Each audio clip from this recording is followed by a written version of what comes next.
সেদিন বিকেল থেকেই আকাশের রংটা কেমন যেন কালিমাখা ছিল। বাতাসে ভেজা মাটির গন্ধ, দূরে বাঁশঝাড় দুলছে। তারপর হঠাৎই ঝমঝম করে বৃষ্টি নামলো। আমি অফিস থেকে ফিরছিলাম।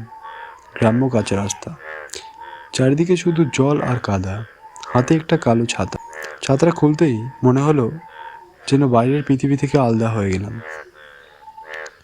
উপরে টুপটাপ শব্দ, নিচে ছপছাপ কাদা, আর মাঝখানে আমি।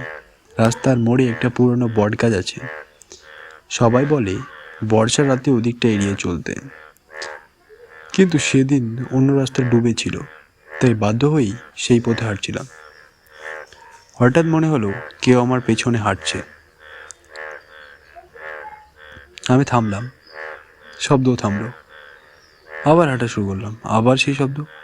পেছনে তাকালাম, কেউ নেই, শুধু বৃষ্টি আর কুয়াশা। ভাবলাম কল্পনা। কিছু দূর এগোতেই হঠাৎ অনুভব করলাম আমার ছাতার এক পাশে যেন ভার বেড়ে গেছে। কেউ যেন ছাতার নিচে ঢুকে দাঁড়িয়েছে।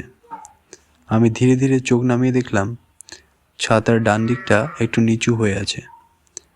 তারপরে দেখলাম আমার পাশে আরেক জোড়া পা হাঁটছে, খালি পা, কাদামাখা, কিন্তু শরীর নেই।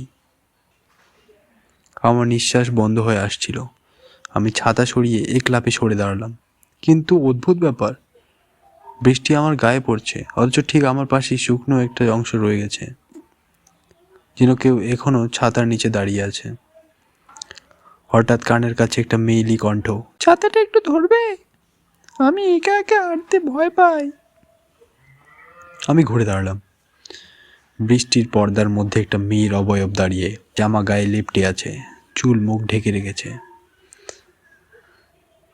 তার চোখ দেখা যাচ্ছে না। সে ধীরে ধীরে আমার দিকে এগিয়ে এলো। সেদিনও এমন বৃষ্টি ছিল, আমি বাড়ি ফিরছিলাম, কেউ ছাতা দেয়নি। তার গলায় অদ্ভুত কষ্ট। আমি পেছোতে লাগলাম। সে বলল, রাস্তার এই মোড়ে একটা গাড়ি।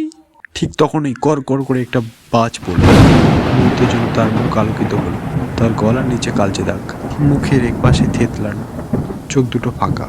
তার গলার নিচে কালচে দাগ, মুখের এক পাশ থেতলানো, চোখ দুটো ফাঁকা। আমি চিৎকার করে দৌড়তে শুরু করলাম, কিন্তু যতই দৌড়াই মনে হচ্ছে সে আমার পাশেই হাঁটছে। আমার ছাতার নিচে আবার সেই ভারী টান।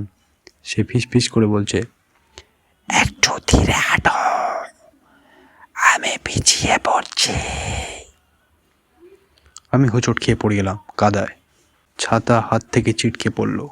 বৃষ্টি আমার মুখে আছড়ে পড়ছে, কিন্তু ছাতাটা মাটিতে পড়ে থেকে যেন মাঝ আকাশে একটু উপরে ভাসছে, যেন কেউ ধরে আছে।